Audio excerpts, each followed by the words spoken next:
దేవుని పరిశుద్ధ నామానికి మహిమ కలుగును గాక. ఈ శ్రేష్టమైన ఉదయ కాలంలో దేవుడు అనుగ్రహించినటువంటి వాక్య భాగాన్ని మనం చదువుకుందాం. యోహాను సువార్త 8వ అధ్యాయము 34వ వచనాన్ని మనం చదువుదాం. యోహాను సువార్త 8వ అధ్యాయం 34వ వచనం. అందుకు యేసు, పాపము చేయు ప్రతి వాడును పాపమునకు దాసుడని మీతో నిశ్చయముగా చెప్పుచూ ఉన్నాను అని దేవుని వాక్యం ద్వారా ప్రభు అయిన యేసు మనతో మాట్లాడుతున్నాడు. కాబట్టి దేవుడు ఇక్కడ ఒక నిశ్చయత అనగా ఖచ్చితంగా అనే మాట చెప్తున్నాడు. ఏంటా ఖచ్చితం అంటే, పాపము చేయు ప్రతివాడు పాపమునకు దాసుడవుతాడు, పాపమునకు బానిసవుతాడు. మరి ఈ దినమున మనం గమనిస్తే మానవుడు పాపమును దేవుడు అనుగ్రహించిన స్వేచ్ఛనో లేకపోతే తను పొందుకున్నటువంటి స్వేచ్ఛనో అని మరి తన ఇష్టానుసారంగా పాపం చేస్తున్నాడు, ఇష్టానుసారంగా పాపంలో బ్రతుకుతున్నాడు. మరి దేవుడు చెప్తున్నాడు, పాపము చేసేవాడు బలవంతుడు కాదు, పాపం చేసేవాడు బానిస. పాపం చేసేవాడు బానిస, బలహీనుడు అని దేవుని వాక్యంలో ప్రభు అయిన యేసు చెప్తున్నాడు. మరి పాపము అనగా ఏంటి? మరి పాపము యొక్క పర్యవసానాలు ఏంటి అనేది ఈ దినమున మనము కొన్ని విషయాలు మనము ధ్యానిద్దాం. మరి పాపము గురించి పరిశుద్ధ గ్రంథంలో చాలా వివరణలు ఉన్నాయి. ఈ దినమున మనం ఒక విషయాన్ని ధ్యానిద్దాం. మొదటి యోహాను రాసిన పత్రిక 3వ అధ్యాయం 4వ వచనంలో దేవుని వాక్యము ఈ విధంగా సెలవిస్తుంది. మొదటి యోహాను 3:4. పాపము చేయు ప్రతి వాడును ఆజ్ఞను అతిక్రమించును, ఆజ్ఞ అతిక్రమమే పాపము. కాబట్టి పాపమనగా ఏంటి అనే ఒక స్పష్టత ఈ వచనంలో మనం చూస్తూ ఉన్నాం. మరి ఆజ్ఞ అతిక్రమమే పాపమై ఉన్నది అని ఇక్కడ వాక్యం సెలవిస్తుంది. మరి ధర్మశాస్త్రము ద్వారా దేవుడు మనకు ఆజ్ఞలు అనుగ్రహించాడు. ఈ ఆజ్ఞల యొక్క అతిక్రమణ, ఆజ్ఞలకు విరోధముగా, దేవుడు చెప్పిన మాటకు విరోధముగా మనము ఎప్పుడైతే జీవిస్తామో, దేవునికి లోబడకుండా మనం ఉంటామో, అది పాపమని దేవుని వాక్యము సెలవిస్తుంది. ఎందుకంటే రోమీయులకు రాసిన పత్రిక 7వ అధ్యాయము 9వ వచనాన్ని మనము చదివితే ఇక్కడ దేవుని వాక్యం ఈ విధంగా చెప్తుంది. ఒకప్పుడు నేను ధర్మశాస్త్రం లేకుండా జీవించుచుంటిని గాని ఆజ్ఞ వచ్చినప్పుడు పాపమునకు మరలా జీవం వచ్చెను అని వాక్యం చెప్తుంది. కాబట్టి ధర్మశాస్త్రం ఏం చేస్తుందంట, లేదా ఆజ్ఞ ఏం చేస్తుందంట, పాపమునకు జీవాన్ని ఇస్తుంది, పాపమును జీవింపజేస్తుంది. ఎందుకని అంటే, ఒక రూల్ని మనం ఫాలో చేయకపోతే అది తప్పు అని ప్రభుత్వం ఏ విధంగా, గవర్నమెంట్ ఏ విధంగా చెప్తుందో అదే విధంగా గాడ్స్ రూల్స్ కొన్ని ఉన్నాయి, దేవుని ఆజ్ఞలు. సో వాటిని మనం క్రమముగా అనుసరించినప్పుడు అది మనకు పాపముగా మారుతుంది. అది క్రమముగా మనం అనుసరించాల్సిన వారమై ఉన్నాం. మానవుడు అనుకుంటాడు, మరి ఈ ధర్మశాస్త్రం ఉంటేనే కదా నేను పాపినవుతాను, ఈ ధర్మశాస్త్రం లేకుండా అసలు నా ఇష్టానుసారంగా బతికితే ఇంకా నాకు ఏం అడ్డుంది. అందుకే చాలామంది మరి ప్రభు అయిన యేసుని నమ్ముకుంటే కదా మనము ఈ ధర్మశాస్త్ర ప్రకారంగా లేదా ఒక క్రమమైన జీవితం జీవించాలి. అటగాకుండా ఉన్నట్లయితే నా ఇష్టానుసారమైన పాపం నేను చేయొచ్చు. మరి దాన్ని బట్టి అడిగేవారు లేరు. చాలామంది ఈ మధ్య ఏంటంటే వాళ్ళ యొక్క వెహికల్స్ మీద రాస్తుంటారు ఏమంటే, నో రూల్స్ అని. నాకు ఏ రూల్ లేదు, నా ఇష్ట ప్రకారంగా నేను జీవిస్తాను. ఎందుకని? నన్ను అడిగేవాడు ఎవరు లేదని. జాగ్రత్త. దేవుని వాక్యం చెప్తుంది, పాపం చేస్తున్నావు అంటే అది ఎవరైనా సరే ఆ పాపానికి వాడు దాసుడు అని. మరి అలాంటప్పుడు నువ్వు ప్రభు అయిన యేసుని నమ్మి ఒక క్రమమైన జీవితం నువ్వు జీవించకపోయినా నువ్వు పాపం చేస్తున్నావంటే దానికి నువ్వు దాసుడై ఉన్నావని నువ్వు గ్రహించాలా. రోమీయులకు రాసిన పత్రిక 2వ అధ్యాయము రోమీయులకు రాసిన పత్రిక 2వ అధ్యాయము 11, 12 వచనాలు మనం చదివితే, రోమీయులకు రాసిన పత్రిక 2వ అధ్యాయము 11, 12 వచనాల్లో ఈ విధంగా రాయబడి ఉంది. దేవునికి పక్షపాతం లేదు.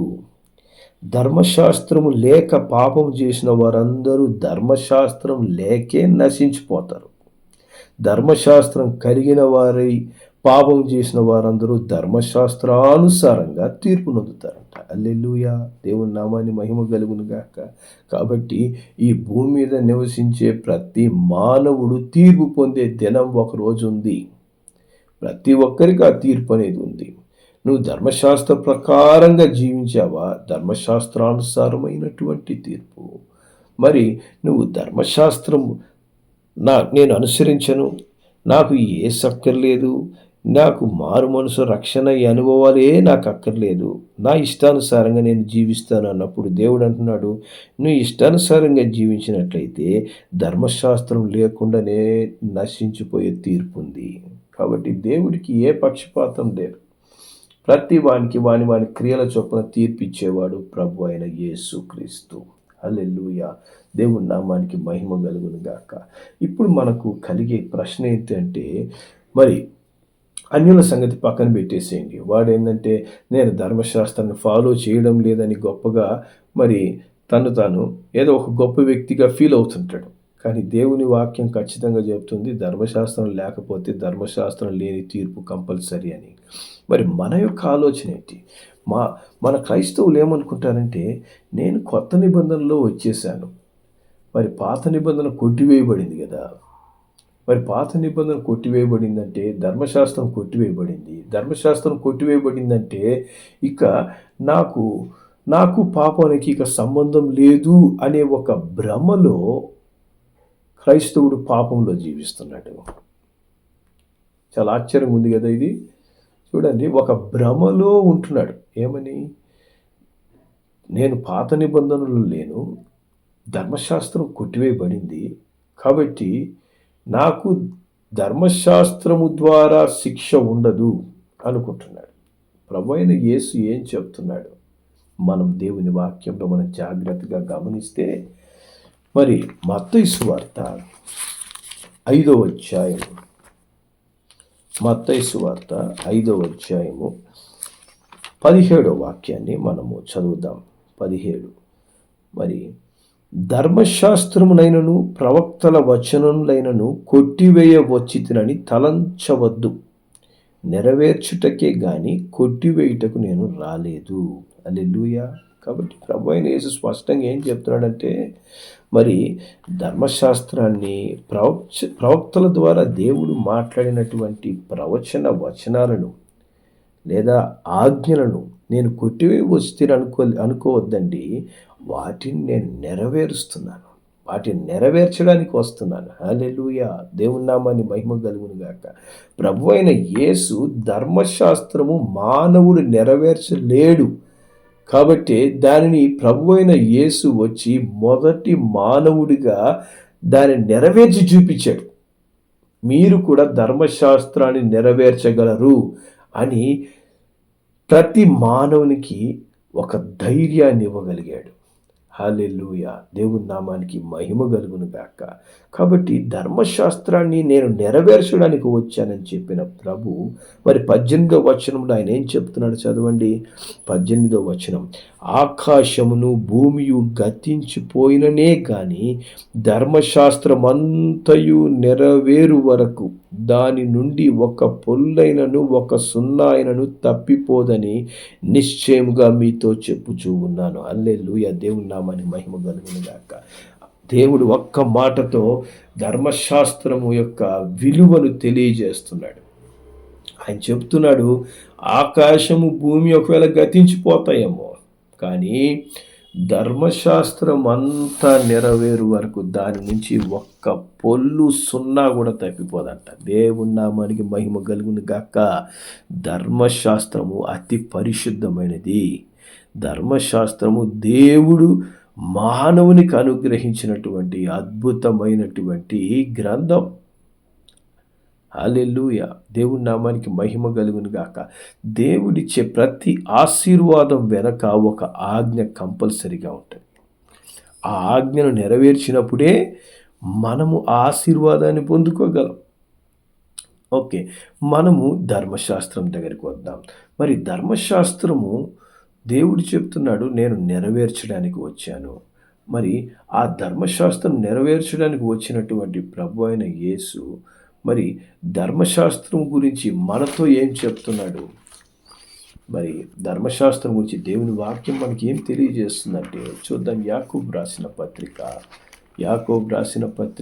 2వ అధ్యాయం. యాకోబు రాసిన పత్రిక 2వ అధ్యాయము 10వ వచనాన్ని మనం చదువుదాం. ఇక్కడ వాక్యం ఏం చెప్తుంది? ఎవడైనను ధర్మశాస్త్రం అంతయు గైకొనియు ఒక్క ఆజ్ఞ విషయంలో తప్పిపోయిన ఎడల ఆజ్ఞలన్నిటి విషయంలో అపరాధి అవుతాడు. కాబట్టి ఈ వాక్యము స్పష్టం. ఏంటంటే ధర్మశాస్త్రం అంతా మనం నెరవేర్చేవారిగా ఉండి కూడా మరి ఒక్క ఆజ్ఞ తప్పిపోయామనుకోండి, ఒక్క విషయంలో తప్పిదం చేస్తున్నాం అనుకోండి, దేవుడు అంటున్నాడు ధర్మశాస్త్రం అంతటి విషయంలో అపరాధం అవుతాం. ఒక చిన్న తప్పిదము మరి సమస్తాన్ని మరి నాశనం చేసినట్లు, మనము ధర్మశాస్త్రమును అనుసరిస్తున్నట్లు ఉంటూ ఒక్క ఆజ్ఞలో మనం సరిగా నడవనప్పుడు మరి ఏమవుతుందంట? ధర్మశాస్త్రంలో ఆజ్ఞలన్నిటి విషయంలో మనం అపరాధం అవుతాం. అది ఎరిగిన ప్రభువే మనకేం చేసినాడు? ఆయన అద్భుతమైనటువంటి కృపను కనపరిచాడు. మరి కొలస్సీలకు రాసిన పత్రిక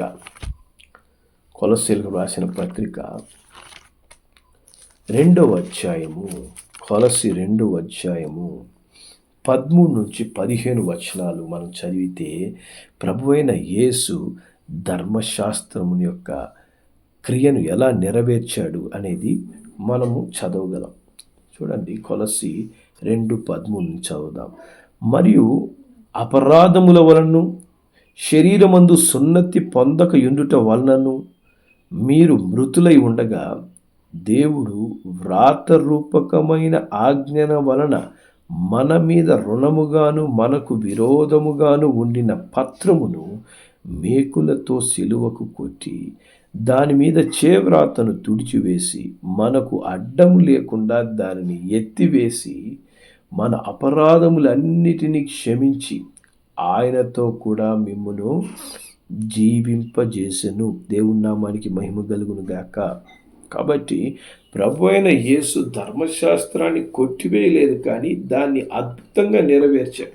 అసలు దీన్ని బట్టి మనం ఏం తెలుస్తుందంటే చూడండి, సిలువ మీద దేన్ని మేకులతో కొడుతున్నారంట? పత్రముని మేకులతో కొడుతున్నారు. ఏంటి ఆ పత్రము? ధర్మశాస్త్రం. హల్లెలూయా! ప్రభు అయిన యేసే ధర్మశాస్త్రమై ఉన్నాడు. హల్లెలూయా! నీకు నాకు విరోధముగా ఉన్నటువంటి ఆ ధర్మశాస్త్రాన్ని దేవుడు నెరవేర్చుటకు ధర్మశాస్త్రాన్ని శిలువ మీద మేకులతో కొడుతున్నాడు. దేవుని నామానికి మహిమ కలుగును గాక. ధర్మశాస్త్రాన్ని శిలువ మీద మేకులతో కొట్టి ఆ ధర్మశాస్త్రము నెరవేర్చుటకు, అనగా పాపం వలన వచ్చు శిక్ష నుంచి విడుదల ఇచ్చుటకు రక్త ప్రోక్షణను ఆయన ప్రభు అయిన యేసు పరిశుద్ధిని రక్తాన్ని తన శరీరం నుంచి ప్రోక్షిస్తూ ఆయన రాసిన ధర్మశాస్త్రాన్ని ఆయనే నెరవేరుస్తున్నాడు. హల్లెలూయా! దేవుని నామానికి మహిమ కలుగును గాక. మరి ఆ యొక్క శిలువ మీద మరి ఆ ధర్మశాస్త్రాన్ని మరి నిలబెట్టి మేకులతో కొట్టి దాని యొక్క చేవ్రాతను ఆయన తుడిచివేసి అడ్డం లేకుండా తీసేసి మన అపరాధములన్నిటినీ క్షమించి ఆయన తిరిగి క్రీస్తులో జీవింపజేశాడంట. హల్లెలూయా! ఒక నూతన జన్మను దేవుడు మనకు అనుగ్రహించాడు. ధర్మశాస్త్రము నెరవేర్చలేని మనకు ధర్మశాస్త్రమును నెరవేర్చే ఆ కృపతో మనల్ని నింపుతూ ఉన్నాడు. దేవుని నామానికి మహిమ కలుగును గాక. అంటే దాని అర్థం ఏంటంటే ధర్మశాస్త్రము లేకుండా ఇంకా మనం ఇష్టానుసారంగా జీవించాలని కాదు. ధర్మశాస్త్రమును నెరవేర్చి నిన్ను దేవుడు పరిశుద్ధునిగా మార్చాడు. హల్లెలూయా! దేవుని నామానికి మహిమ కలుగును గాక. కాబట్టి దేవుడు ఏం చెప్తున్నాడు? ఇకపై నీవు ధర్మశాస్త్రాన్ని 2 ఆజ్ఞలతో నెరవేర్చేవాడిగా ఉండాలంటున్నాడు ఆయన. హల్లెలూయా! ఏ విధంగా అంటున్నాడు చూడండి. మార్కు సువార్త 12వ అధ్యాయం. మార్కు సువార్త 12వ అధ్యాయము 29 నుంచి 31వ వచనం వరకు మనం చదివితే దేవుని వాక్యము ఈ విధంగా ప్రభువైన యేసు మాట్లాడుతున్న మాటలు రాయబడ్డాయి.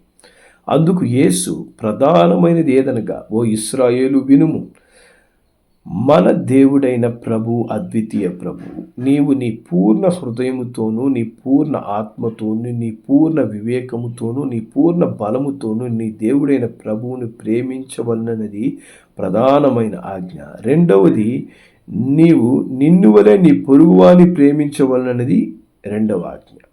వీటికంటే ముఖ్యమైన ఆజ్ఞ మరేది లేదని అతనితో చెప్పాను అని దేవుని వాక్యం చెప్తుంది. కాబట్టి చూడండి, ధర్మశాస్త్రం అంతటిని దేవుడు 2 ఆజ్ఞలతో మారుస్తున్నాడు. ఏంటంట, నీ దేవుణ్ణి నీవు పూర్ణ హృదయంతో, పూర్ణ ఆత్మతో, పూర్ణ వివేకముతో, పూర్ణ బలముతో ప్రేమించాలి. రెండవది, నీ పొరుగువాన్ని కూడా నువ్వు ప్రేమించువాడిగా ఉండాలి. దేవుని నామానికి మహిమ కలుగును గాక. ఈ ప్రేమ ఎటువంటిది? ఈ ప్రేమ శరీరానుసారమైంది కాదు. రోమీయులకు రాసిన పత్రిక 5వ అధ్యాయము 5వ వచనంలో దేవుని వాక్యం చెప్తుంది, పరిశుద్ధాత్మ ద్వారా ఈ దేవుని ప్రేమ మన హృదయములలో కుమ్మరించబడింది. దేవుని నామానికి మహిమ కలుగును గాక. పరిశుద్ధాత్మ ద్వారా కుమ్మరించబడినటువంటి ఈ దేవుని ప్రేమ కలిగి నువ్వు నీ దేవుని అర్థం చేసుకొని నీ పూర్ణ హృదయంతో ఆయన్ని నువ్వు ప్రేమించాలి. ఎందుకని? మన కొరకు ఆయన ధర్మశాస్త్రాన్ని నెరవేర్చాడు. ధర్మశాస్త్రం యొక్క బలాన్ని తీసివేస్తున్నాడు. హల్లెలూయా! ధర్మశాస్త్రం వల్ల మనం పొందుకోవాల్సిన శిక్షను ఆయన భరిస్తూ ఉన్నాడు. అట్టి దేవుని నువ్వు ప్రేమిస్తున్నావా? అలాగే నువ్వు పొరుగువారిని, దేవుడు నిన్ను వలె నీ పొరుగువారిని ప్రేమించమంటున్నాడు. హల్లెలూయా! అట్టి ప్రేమను నువ్వు పొరుగువారి మీద చూపించగలుగుతున్నావా? చూడండి, ఈ దినమున మరి ఈ ఫిబ్రవరి నెలలో ప్రపంచమంతా వ్యాలంటైన్స్ డే అంటూ శరీరానుసారమైన ప్రేమను కనబరుచుకుంటుంటారు. శరీరానుసారమైన ఈ ప్రేమ మరి దేవుని చిత్తాన్ని నెరవేర్చదు. దేవుని ప్రేమ ఈ లోకానికి కనపరచగలిగినటువంటి ఏకైక వ్యక్తి ఎవరంటే అది నువ్వు మాత్రమే. ఎందుకంటే ఆ ప్రేమను నీవు శిలువ ద్వారా అనుభవించావు. ప్రభు అయిన యేసు తన ప్రేమను నీకు కల్వారి శిలువలో కనబరిచిన వాడై ఉన్నాడు. ఆ ప్రేమను రుచి చూచిన వాడుగా నువ్వు నీ దేవుణ్ణి ఈ దినమున ప్రేమిస్తున్నావా? ఈ దినమున నీ పొరుగువాన్ని హృదయపూర్వకంగా ప్రేమిస్తున్నావా? ఎట్టి ప్రేమ నీలో ఉంది? దేవుడు చెప్తున్నాడు, మరి అట్టి ప్రేమ మనలో లేనప్పుడు మనము ఆజ్ఞ అతిక్రమిస్తాం. ఆజ్ఞ అతిక్రమము పాపం. పాపం చేసే ప్రతివాడు పాపమునకు దాసుడవుతాడు. ఎప్పుడు కూడా పాపమునకు అధికారి కాలేడు, పాపమునకు దాసుడవుతాడు. కాబట్టి దేవుని బిడ్డలైన మనం పరీక్షించుకుందాం. మరి పాపం నుంచి విడుదలిచ్చినటువంటి ప్రభు అయిన యేసుకి మన ప్రేమను కనబరుస్తున్నామా? ఈ లోకంలో మనము దేవుని ప్రేమను కనబరిచే వారిగా జీవిస్తున్నామా? లేదు, పాపమునకు దాసులుగా ఇంకా మనం ఉంటున్నామని పరీక్షించుకుందాం. దేవుడు మన హృదయాలను పరిశుద్ధపరిచి తన ప్రేమతో నింపి ఈ లోకంలో తనకు సాక్షులుగా జీవించేందుకు సహాయం చేయనుగాక. ప్రార్థన చేద్దాం. ప్రేమగల మా తండ్రి, నీకు వందనాలు, స్తోత్రాలయ్యా. దేవా, ధర్మశాస్త్రం యొక్క బలం నుంచి మాకు విడుదలిచ్చి నైనా ఆజ్ఞ అతిక్రమం పాపం అని చెప్పినటువంటి ఆ భయంకరమైన పాపం నుంచి నైనా మాకు ఇచ్చినటువంటి రక్షణను బట్టి, విమోచనను బట్టి నైనా నీకు వందనాలు, స్తోత్రములయ్యా. అట్టి విడుదలతో మమ్మల్ని నింపడమే కాదు, నీ దేవుని నీ పూర్ణ హృదయంతో ప్రేమించాలి. నిన్ను వలె నీ పొరుగువాన్ని ప్రేమించాలని మీరు ఇచ్చిన ఆజ్ఞలకు మేము లోబడి నైనా తండ్రి అట్టి పరిశుద్ధమైన ప్రేమను ఈ లోకంలో కనబరిచి జీవితాలు మాకు దయచేయమని, మమ్మల్ని నీ చిత్తంలో నడిపించుకొనమని యేసు నామములో ప్రార్థించి అడిగి వేడుకుంటున్నాం తండ్రి. ఆమేన్. ఆమేన్.